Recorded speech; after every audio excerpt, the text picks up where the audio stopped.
kommet her i dag. Jeg tror, I skal have en synge med koncert. Det kommer ikke til at ske. Det er fordi, jeg har fået den her stand-up scene. Det er okay at snakke. Og I selv udenom, I er kommet. Så kan det godt være, han drikker lidt for meget og for fuld. Men når jeg har min far her ved min side, har jeg en sidevogn af guld. Mads Langer, det er lidt det samme som Tina Dickow, bare uden patter. Det var noget andet dengang, da jeg brød igennem. Der var Tue West, han synger ikke særlig godt. Og så havde vi for eksempel Rasmus Dør, han er virkelig grim. Okay. Jeg siger jo kun de her ting, fordi det er folk, jeg virkelig holder meget af, og jeg elsker dem, og jeg synes, de er virkelig gode. Jeg kunne aldrig finde på at sige noget grimt om de mennesker, som jeg ikke kan lide.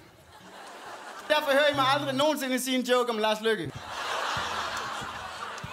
Så jeg har skrevet en sang, og handler om det mest kedelige, jeg nogensinde har oplevet. Og det var den dag, jeg mødte Helle Thorning. Hun spørger, hvordan det gik, og om Helle Thorning er sød. Jeg siger, det er ikke til at vide, men hun er hverken blå eller rød. Ja, hun talte så meget om alt det gode, og hun har gjort. Som om hun har glemt, hun også har lavet rigtig meget lort. Jeg vil gerne også sørge for, at der er en fuld alkoholiker, der råber derude bagved. Det tror jeg er rimelig sikker på, at vi godt kan ordne. Jeg kan se, at Simon Juhl skal spille senere.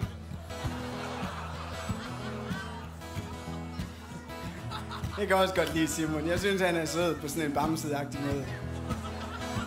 Sådan en grønlandsk bamse.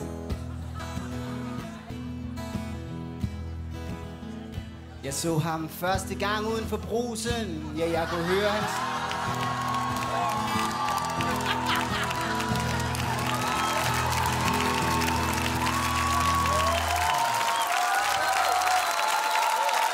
Ham Torbensen er også meget sjov.